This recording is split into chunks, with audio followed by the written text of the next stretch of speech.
It is 11:25 Palestine time, October 19th in Gaza, and over 500 Palestinians are missing after the IOF just bombed 10 minutes ago, bombed a church, a Greek Orthodox church. Over 400 Palestinians, Christian and Muslims, were taking shelter in the Greek Orthodox church when the IOF bombed it moments ago, on top of the heads of the martyrs, wounded, and missing. Quote, "We have nowhere left to go. My house was bombed. Where do I go now?" Another survivor said, "The entire building collapsed in the ground. No one can come out. We can't remove anyone. It's impossible that anyone is alive. That is the goal of the occupation." He is interrupted by someone. The Church of St. Porphyrius was bombed, the gathering place of Christians. For 2,000 years it has stood, and today the Jews demolished it. It doesn't have weapons or anything, just children. Over 500 people are missing. All of the Christians of Gaza are gone. Notably, the church is the third oldest church in the world. And this whole time, the IOF has been bombing mosques in Gaza too, which I haven't even had time to cover because they're doing so many bombings that I can't even keep up. The IOF continues to target Gazans in their homes or displaced, seeking shelter in hospitals, mosques, or churches, indiscriminately and without warning. This news comes from Resistance News Network on Telegram. My other news always comes from Al-Quds News Network, which is Palestinian news on Telegram, and Eyes on Palestine. You can look at the description of this video for the info. This news came in when I was editing a 20-minute long video updating on all the news since right before and after the bombing and massacre of over 1,000 people at Al-Madani Hospital 2 days ago. As I said, it's impossible to keep up, but I also don't want to miss anything that has happened in the time since, because the Israeli government is using the outrage but also the media commentary on the Israeli government's ludicrous responses and that back and forth dialogue. They're using that to do other things under the radar. That's what I was saying in the video I haven't even finished editing, is what are they going to be doing while everyone is talking about the hospital massacre, which we should be talking about, but they are obviously going to use this to slip things under the rug, to do more massacres, to pile as many on as they can because we're already so outraged, so they'll just do it again because the international community isn't doing anything. The US literally was the only one that blocked the UN resolution for a ceasefire because the resolution didn't say that Israel has right to defend itself. I don't know if I will be putting out the video I was just editing soon. I will probably be posting more up-to-date stuff and trying to post what I can throughout, but at this point, because I've been trying to catch up, I have been missing so many things that have been happening since. A statement has just come in from the Popular Front for the Liberation of Palestine, declaring tomorrow, Friday, Palestine Day. The Popular Front for the Liberation of Palestine calls for solidarity with Gaza in support of Palestine and to denounce the Zionist crimes committed against our Palestinian people in the heroic Gaza Strip, which included the crime of bombing the Al-Madani Hospital and other heinous crimes that led to the martyrdom of thousands. The Popular Front urges all Palestinians, Arabs, forces, factions, and popular movements everywhere to go out in march of anger and to fill the streets for the sake of Palestine. Let tomorrow, Friday, be known as Palestine Day in order to amplify the voice of free people against the brutal aggression, transfer plans,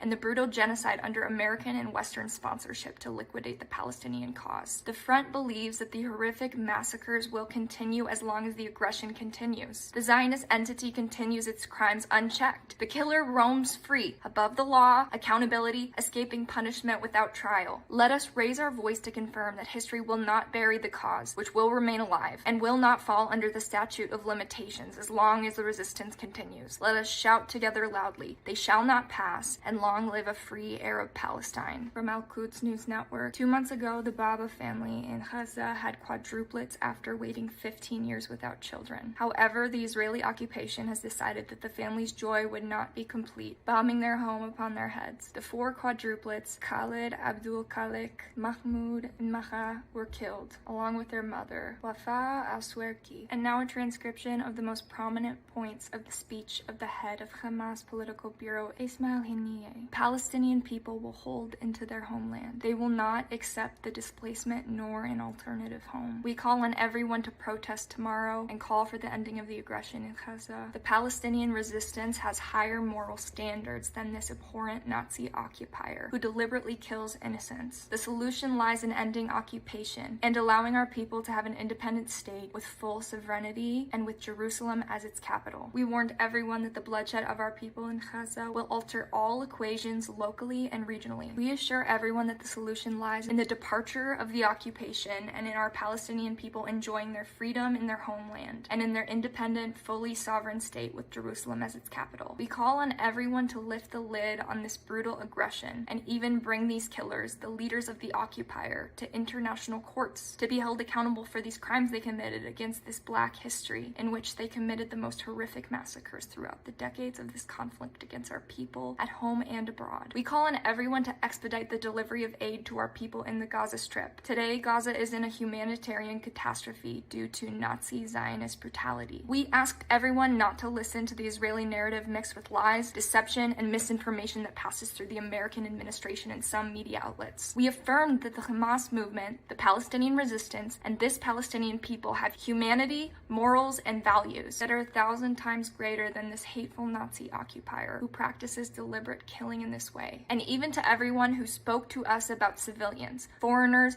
or nationalities present in Gaza, we told them that, in the appropriate circumstance, the days will prove to you the morals and human values of this movement and this proud and steadfast Palestinian people. We are following these chapters that combine heroism with the volume of blood that is spilled on the land of Gaza. And in view of that, we call on the masses of our people and the masses of Arab and Islamic nation for a greater mobilization tomorrow, Friday, God willing, under the title of stopping the aggression against Gaza and not for the displacement or an alternative homeland. O peoples, O free of the world, when the resistance is this legendary, heroic, creative act, and when the Zionist crimes are on this scale of blood and killing that exceeds all limits, we too, in our popular and mass movement, must move and think outside the box. We must move strongly, boldly, and courageously and impose equations. It is not permissible for us to let this enemy vilify Jerusalem and Al-Aqsa, or to vilify the blood of our people and our people in Gaza as well as in the West Bank. It is not permissible for us to continue with monotony, even though I praise this mass popular movement that emerged over the course of days and nights. In the past, it shouted loudly in the face of this tyranny and this arrogance that Gaza is not alone and the Palestinian people are not alone. March toward the borders, think outside the box, impose equations, and go beyond the law of the stage. Let us build with you the infallibility of Palestinian, Arab, and Islamic blood. Let this cowardly occupier stop from his crimes and atrocities. We will be victorious, God willing. This is God's promise, and God does not break his promises. And it is due upon us to support the believers.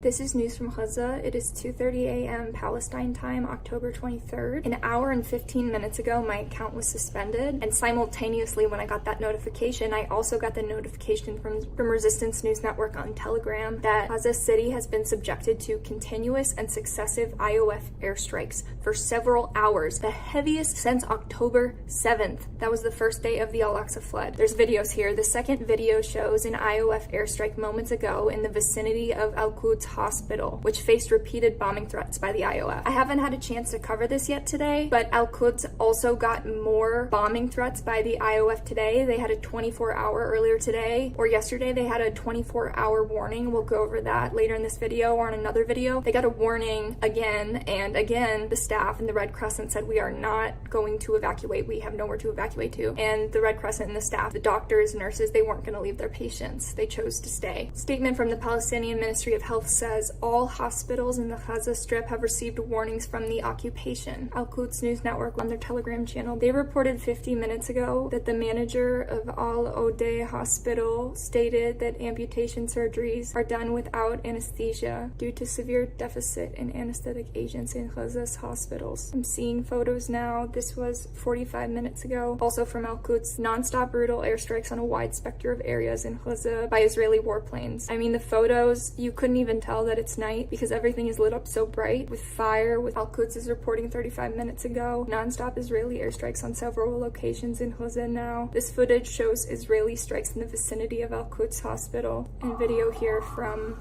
the ambulance bay of Al Quds Hospital, and that was the building right across, right kitty corner from them. And coming in 9 minutes ago from Resistance News Network on Telegram, there's photos and videos, extremely graphic. Gaza experiences its worst night of bombing in nearly 3 weeks, with massacre after massacre being carried out with US and European endorsement. The photos, I can't even explain, I can't even describe them because of community guidelines violations. But prior to the onslaught across the strip, beginning 3 hours ago, hospitals had reported running drastically low on both beds as well as supplies. Al-Aqsa Hospital alone received over 200 martyrs and 400 injured in the last 24 hours. And the hospital staff says that martyrs are ascending because of the lack of medical supplies and medicine. Strikes continue all across the strip as we speak. Video, more children that are no longer with us. Babies. Just babies. Oh my God.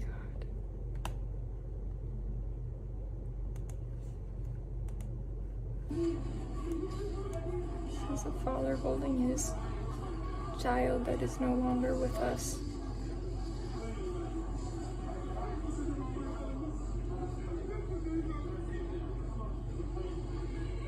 It looks like she's just sleeping, even though she's not just sleeping.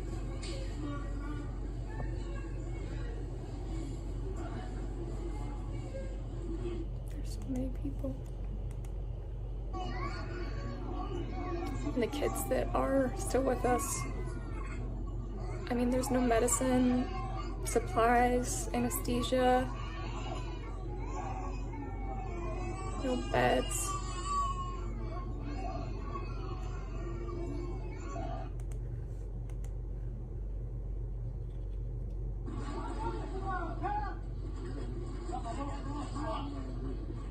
There's so many people.